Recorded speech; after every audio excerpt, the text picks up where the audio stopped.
Captain Una Park stood on the bridge of the horizon's edge and stared at the empty space where a planet should be alive. The screen showed Kepler 442b below them. It was still there. The oceans were still blue. The continents were still green and brown. But every city was gone.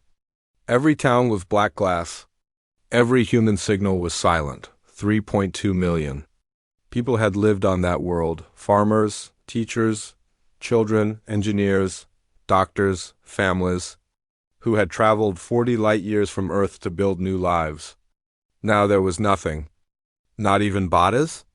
Just glass and ash and silence. Lieutenant Do-Yeon Choi worked at his station with shaking hands. He was young. 24 years old? He had joined the fleet because he wanted to see the galaxy and meet alien species. He had never seen death before. Now he was looking at the death of millions. "Captain," he said. His voice was weak. "I'm picking up a signal. Very faint. It's coming from the northern continent." Una turned to him. "What kind of signal?"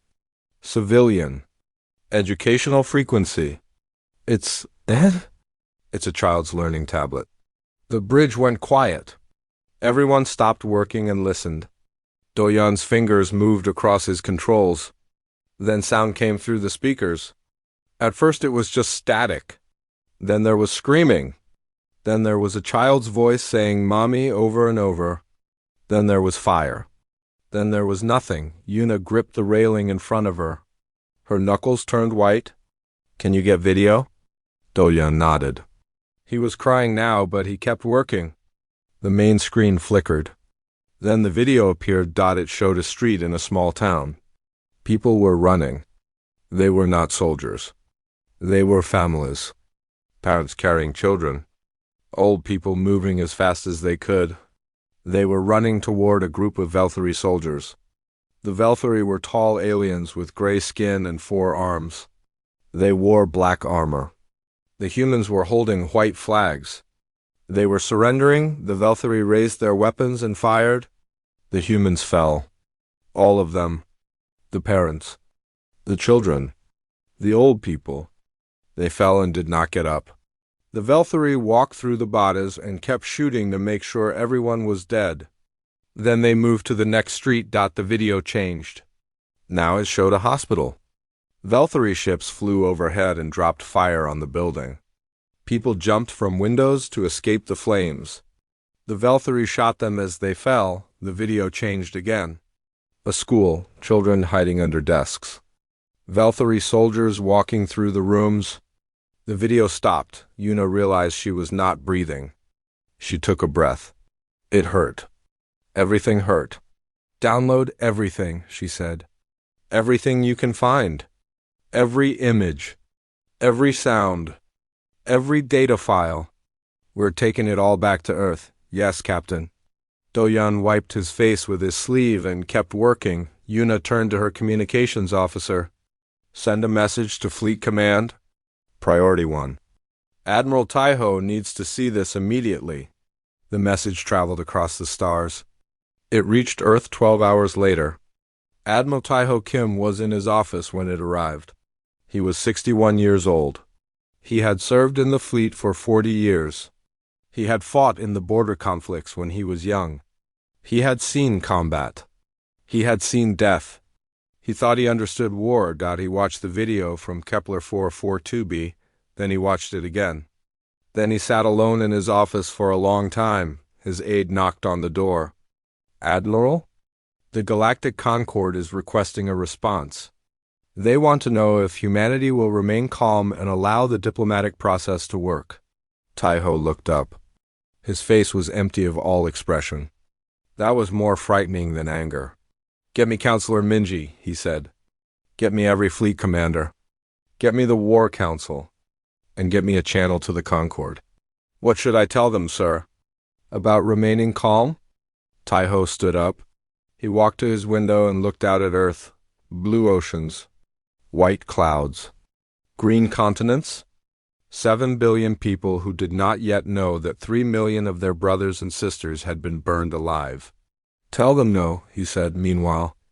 On the other side of the galaxy, the Velthari Dominion was celebrating. War Master the Sock stood before his council and received their praise. He had destroyed an entire human colony in less than one day. He had proven that humans were weak. He had proven that their talk of peace and civilization meant they had no stomach for real war. The humans will complain to the Concord, one of his advisors said. They will ask for justice. The Sock laughed. And the Concord will give them forms to fill out. Procedures to follow. Investigations that take 10 years. By then, we will have taken 3 more of their colonies. By then, they will understand that this galaxy belongs to the strong. What if they fight back? With what? They have no warriors. They have traders and scientists and diplomats.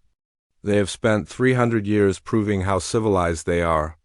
They have forgotten how to be dangerous. The Sock smiled. We will teach them what happens to species that forget. Back on the horizon's edge, Captain Yuna walked through her ship. She stopped at the medical bay. Dr. Jasuhan was there.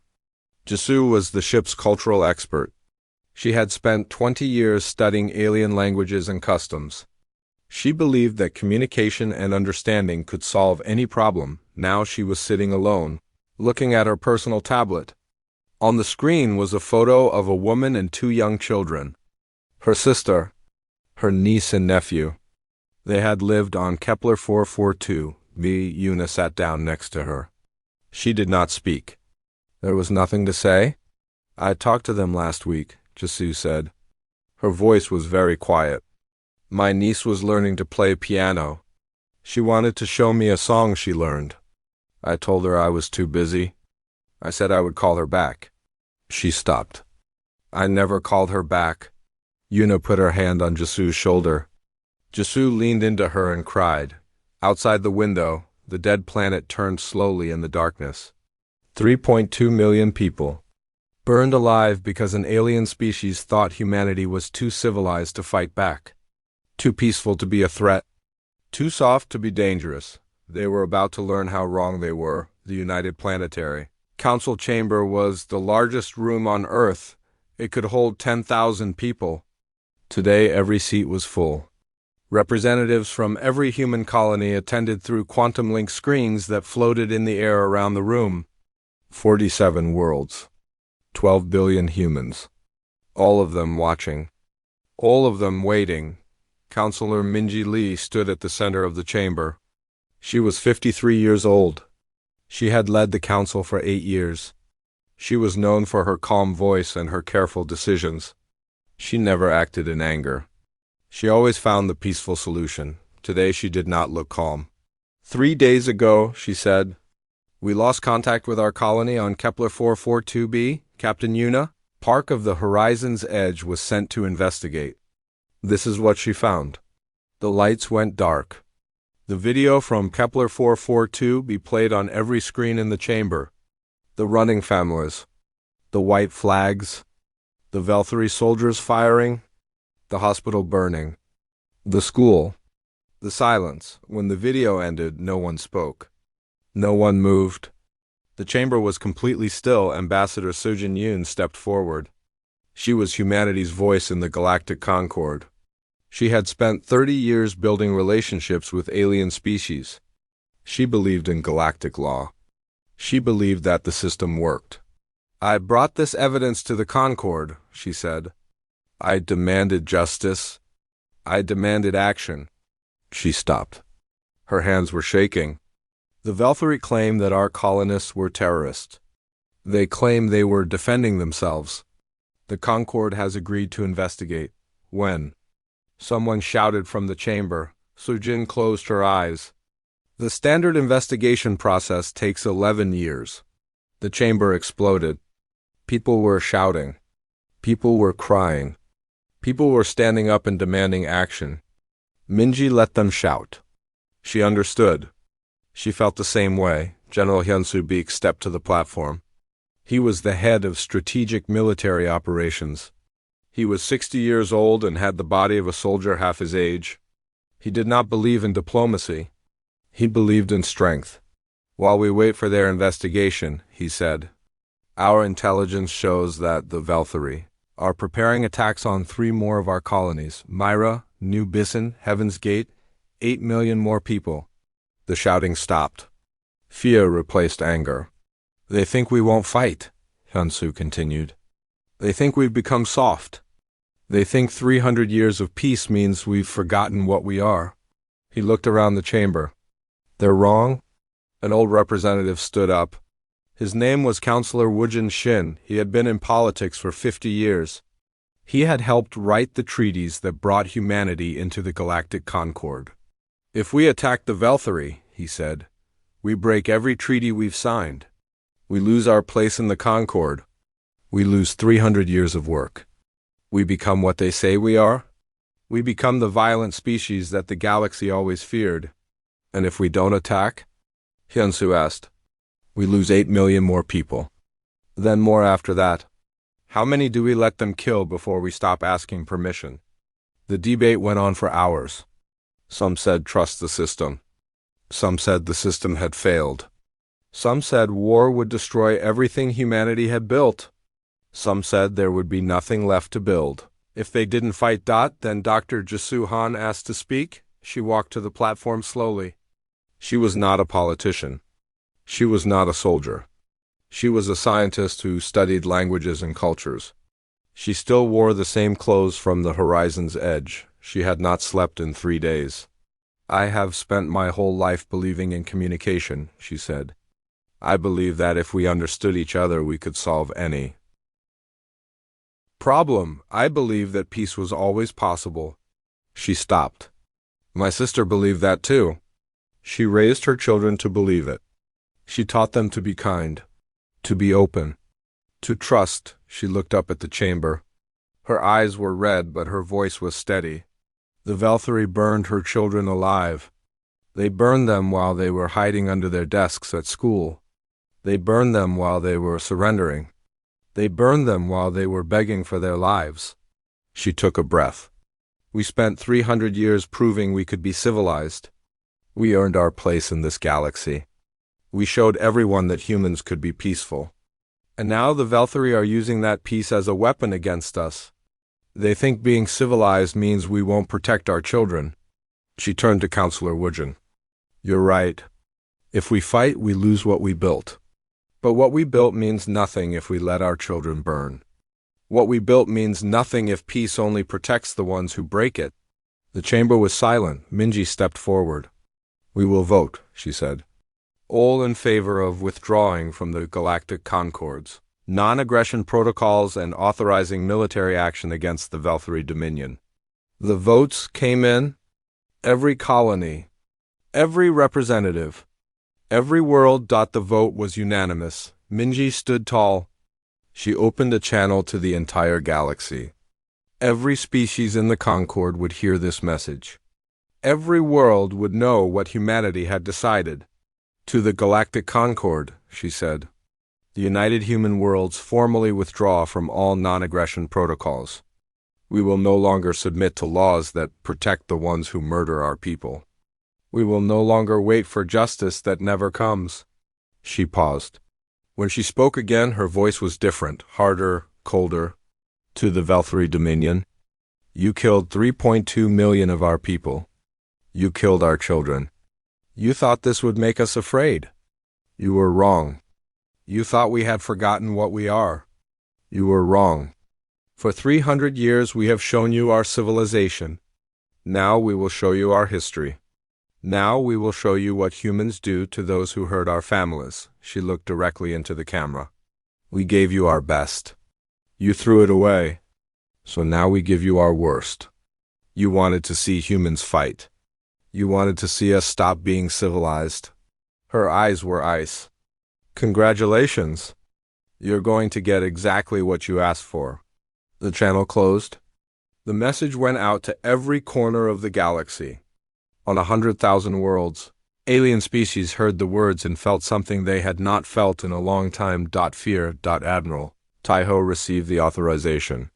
He turned to his commanders. Begin mobilization, he said. All fleets, all weapons, everything. Rules of engagement? General Yunsu asked. Taeho thought about the children hiding under their desks. He thought about the parents carrying white flags. He thought about the hospital burning. None, he said. Deep beneath the mountains of New Korea, doors that had been sealed for 200 years began to open. Dust fell from ancient hinges. Lights flickered on in tunnels that had never been used.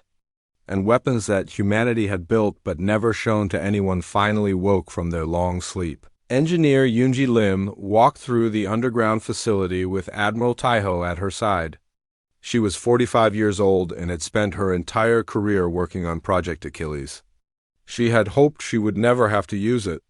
"We started building these systems after the first contact wars," she explained. 300 years ago, when we first met alien life and almost died because of it. We learned a lesson then. Never be unprepared. Never be weak. Never trust that peace will last. She stopped in front of a massive door and pressed her hand to the scanner. The door slid open. Inside was a weapon that looked like a black crystal the size of a building. "Gravity lance," Yoonji said. "It creates a focused gravitational field strong enough to crack a planet's crust. We have 47 of them. One for each human colony. Just in case." Taeho stared at the weapon. "We've been showing the galaxy our peaceful side for 3 centuries. The whole time we were building these, we hoped we'd never need them. We really did." Junji looked at the gravity lance. "But hope isn't a strategy? Our ancestors knew that. They came from a planet where everything tried to kill them. They didn't survive by hoping predators would leave them alone. They survived by being more dangerous than anything else." They walked deeper into the facility. Taeho saw weapons he had never imagined. Swarm drones that could adapt to any defense.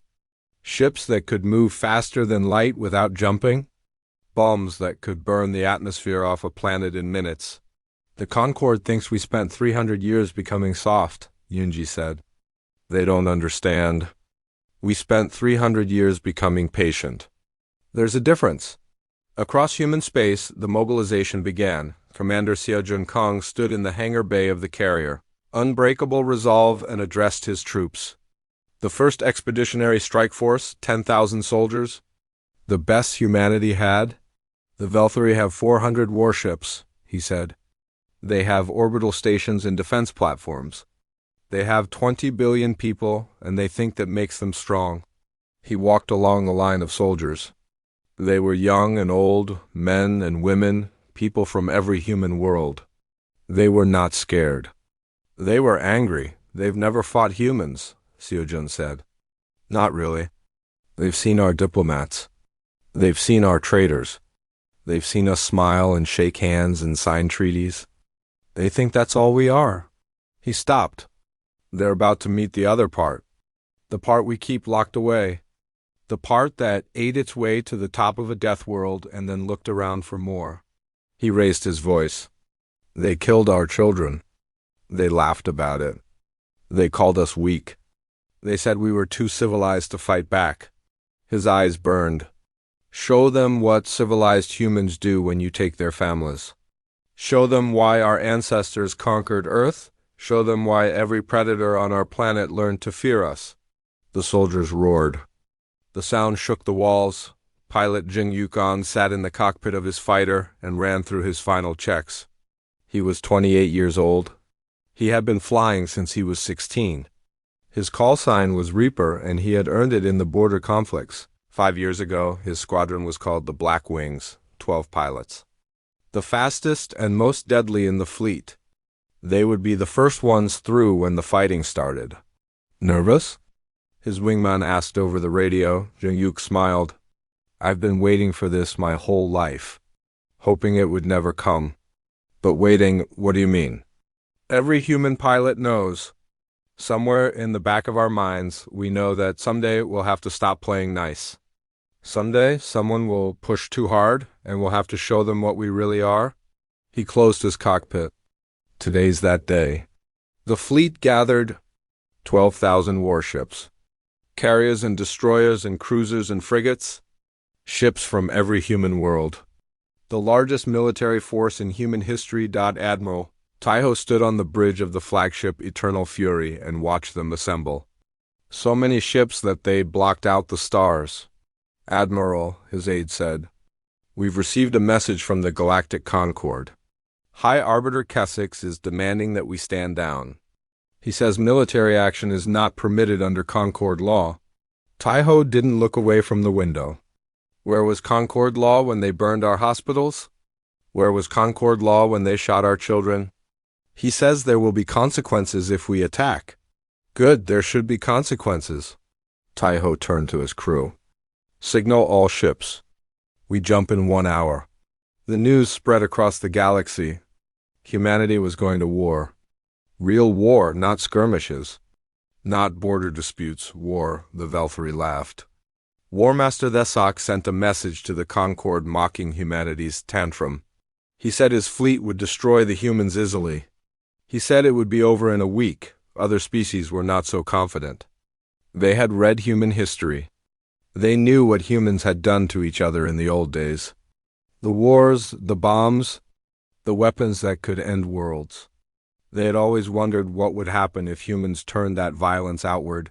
Now they were going to find out. 1 hour later, the human fleet jumped. Jungyuk's squadron came through first. They emerged from hyperspace in the outer edge of Velthari territory and immediately saw the enemy fleet waiting for them. 400 warships in perfect formation. "Contact," Jungyuk said calmly. "Black Wing Squadron engaging." He pushed his throttle forward. His ship screamed through space toward the enemy. Behind him, 11 pilots followed. 12 fighters against 400 warships. The Velthari commander saw them coming and laughed. 12 ships? This is their attack? This is Jungyuk fired. His ship was carrying weapons the Velthari had never seen. Energy beams that cut through shields like paper. Missiles that multiplied in flight. Systems that jammed communications and sensors. 3 Velthari ships died in the first second. 10 more in the next. The Velthari formation scattered in panic. Then the rest of the human fleet arrived.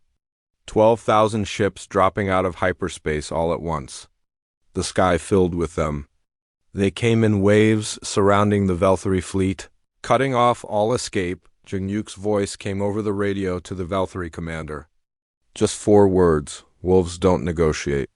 Then the killing began. The battle lasted 6 hours. When it was over, 400 Velthari warships were nothing but debris floating in space. The human fleet had lost 32 ships. 32 out of 12,000. High Arbiter Kessex watched the battle from a Concord observation station. He was the leader of the Galactic Concord. He had kept peace among 200 species for 40 years. He had never seen anything like this. "How?" he whispered. "How did they do this?" His advisor stood beside him, just as shocked. "They were hiding it. The whole time. 300 years of peace and trade and diplomacy, and they were building this. They let us think they were harmless." "They weren't hiding," Kessex said slowly. "They were waiting, hoping they would never have to use it." He watched another Velthari ship explode on the screen. The Velthari made them use it. Commander Xia Zhenkang led his forces toward the Velthari homeworld. The planet was called Velphus Prime, 20 billion people. The heart of the Dominion. The place where War Master Thesok had stood and laughed about burning. Human children, the human fleet surrounded the planet. They did not attack immediately. They raided. War Master Thesok sent a transmission from the surface.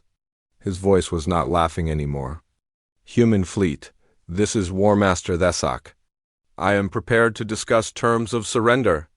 "We can negotiate," Admiral Taiho answered him. "You didn't offer terms to our children. Why would we offer them to you? Be reasonable. This is not how civilized species behave. The Concord will condemn you. The galaxy will turn against you." The galaxy watched. "You burned 3 million of our people, and told us to wait 11 years for an investigation." Taiho's voice was flat, empty. "We're done being reasonable. We're done being civilized. You wanted to see what humans do when we stop pretending. Watch." The attack began, but it was not what anyone expected. The human fleet did not bomb the cities. They did not destroy the population centers. That would be too fast. Too clean? Instead, they took apart everything that let Velthari civilization work. Power stations, communication satellites, food distribution centers, water treatment plants, transportation networks, medical facilities, everything. Medic Hyung Song worked on the medical ship Hope's Light, treating wounded human soldiers. She was 30 years old and had become a medic because she wanted to help people. Now she was watching her species become something she did not recognize. A young soldier sat on her table. He had been wounded in the fighting and she was fixing his arm. But he was not looking at his wound. He was looking at nothing.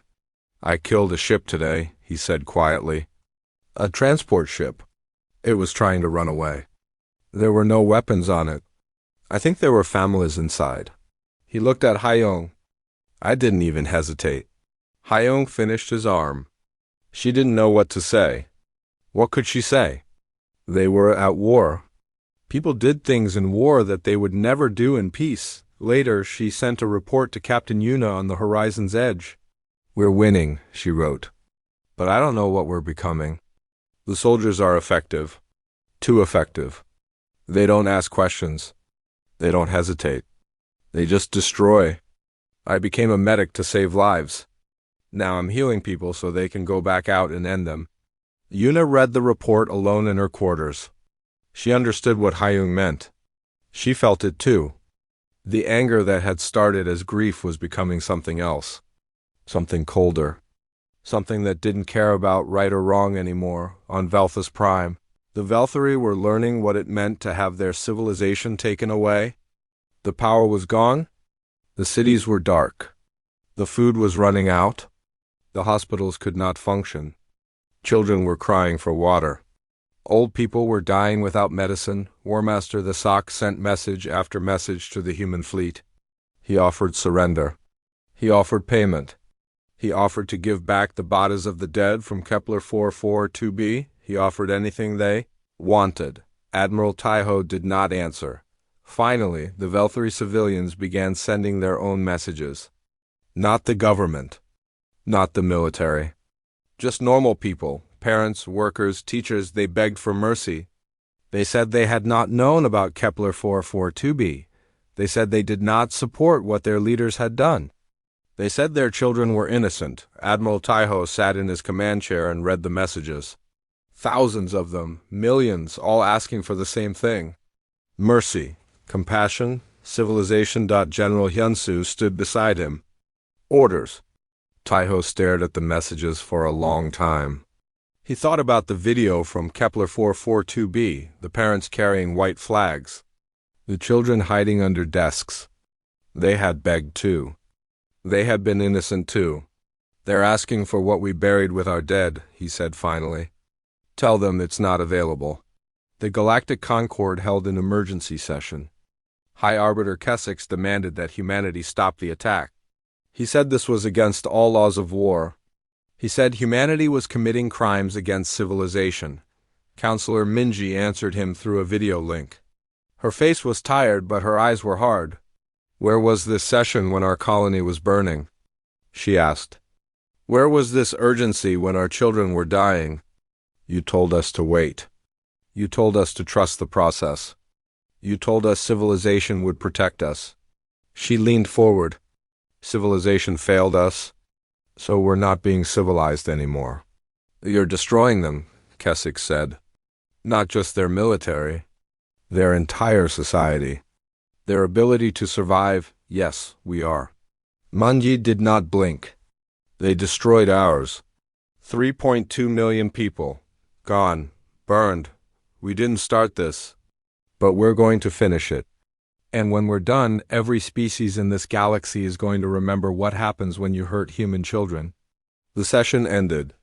Kessex tried to gather support for action against humanity. He failed. Too many species were afraid. They had seen what the humans could do. They did not want to be next. Some species did the opposite. They sent secret messages to humanity offering alliance, offering support, offering anything to stay on the winning side. The galaxy was fracturing. The thousand-year peace was ending, and at the center of it all, humanity stood with blood on its hands and fire in its eyes, on the horizon's edge. Dr. Jasu Han looked out at Velthus Prime. The cities were dark. The people were suffering. Just like her sister had suffered. Just like her niece and nephew had suffered, she should feel satisfied. She should feel that justice was being done. But she didn't. She just felt empty. Is this what we wanted? She asked Yuna. Yuna stood beside her. I don't know. I don't think we knew what we wanted. We just knew we couldn't let it go unanswered. So we answered it with this. Jasu gestured at the dying planet. We answered murder with destruction. We answered cruelty with cruelty. What does that make us? Yuna was quiet for a long time. Finally, she said, human. It makes us human. The good and the bad. The builders and the destroyers. The civilized and the savage. She looked at Jasu. We're all of it. We always have been. We just tried to forget.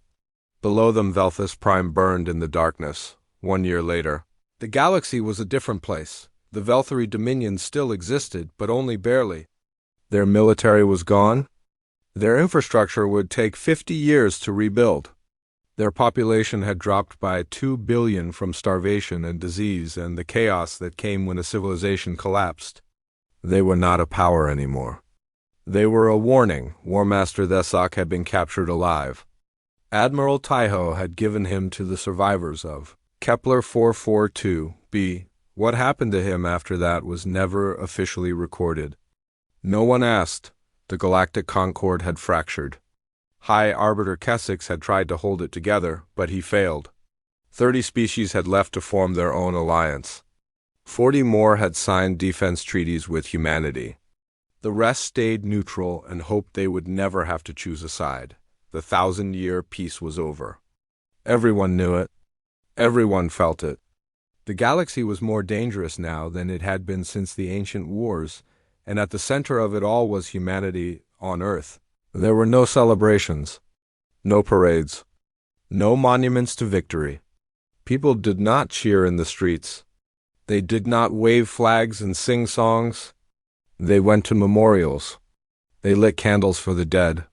They stood in silence and thought about what they had done. Counselor Minji Lee addressed the council 1 year after the vote that sent humanity to war. The chamber was full again. The same representatives. The same quantum link screens. But everything felt different, heavier. 1 year ago, Minji said, we made a choice. We chose to answer violence with violence. We chose to show the galaxy what humanity could do when we stopped being civilized. We won. The Velthari will never threaten us again. No species will forget what happened to them. She paused. The chamber was silent, but we lost something too. We lost the idea that we were better. We lost the belief that we could solve any problem with words instead of weapons. We proved that we could be monsters. She looked around the room. Now we have to prove that we can stop. Dr. Jasu Han returned to Kepler 442b. The planet was being rebuilt. New cities were rising where the old ones had burned. New colonists were coming to start new lives. But you could still see the scars. Patches of black glass where towns had been. Empty spaces where schools had stood. Jasu walked to the place where her sister's house had been. There was nothing there now but flat ground. She knelt down and planted a flower. A small one. It would grow slowly, but it would grow. I'm sorry I didn't call you back, she said to the empty air. I'm sorry I was too busy. I'm sorry for a lot of things. She touched the soil. We made them pay for what they did. I don't know if that was right. I don't know if anything we did was right. But we did it for you. We did it because we loved you. She stayed there for a long time. Then she stood up and walked away. There was more work to do. More rebuilding. More healing. It would take a long time. Captain Yuna Park retired from the fleet. She had seen enough. Done enough. She moved to a small colony on a quiet world and tried to forget. She couldn't. She didn't think she ever would. Sometimes she dreamed about Kepler 442b. Sometimes she dreamed about Velthus Prime. In her dreams, they looked the same. burning cities, crying children, Buddhas in the streets. She could never tell which planet she was seeing. Maybe it didn't matter. Maybe that was the point. Pilot Jingyukon kept flying. He was a hero now. The pilot who had led the first attack. The Reaper. People wanted to shake his hand and thank him for his service. He didn't feel like a hero. He felt like a weapon. A very good weapon that had done exactly what it was designed to do. He didn't know what that made him. He wasn't sure he wanted to know. Admiral Taiho Kim became the most famous human in the galaxy.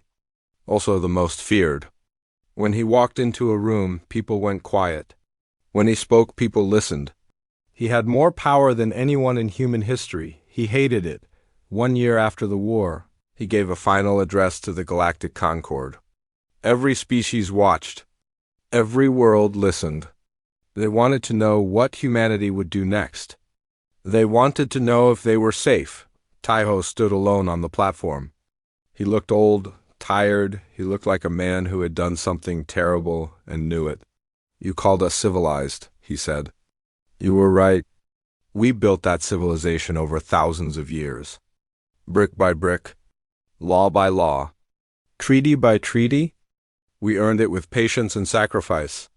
We were so proud of what we had become." He paused.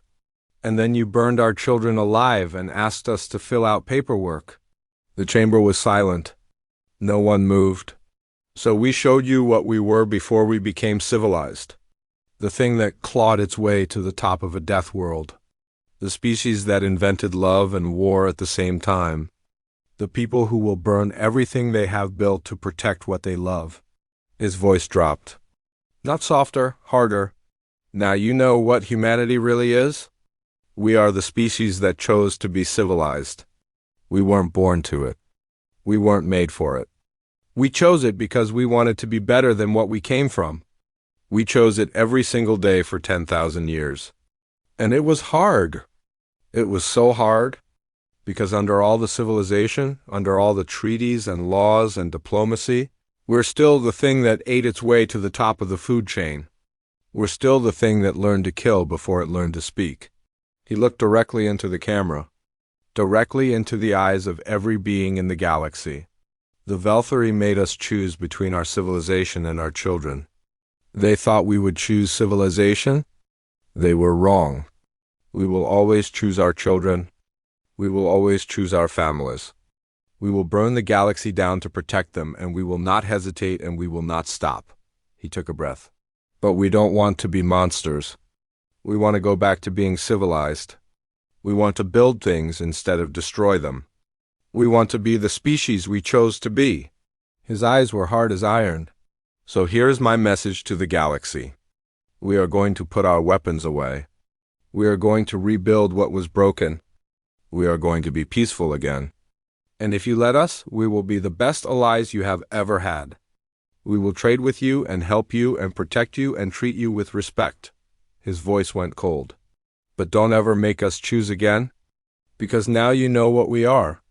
Now you know what we can do. Now you know that somewhere inside every human, there is a Volf that we keep on a chain. Most of us live our whole lives without letting it out. He leaned forward. The Velthari broke the chain. They saw what the Volf could do. Let that be a lesson to everyone. He stepped back. We are humanity. We choose to be civilized. Pray to whatever gods you have that no one ever makes us choose differently again. The transmission ended. The galaxy was silent, and in that silence every species and every system looked at humanity with new eyes. Not just as traders and diplomats and scientists, but as the thing that had always been there underneath. The thing that had been sleeping. The Volf was back on its chain. But it was awake now, and it was watching.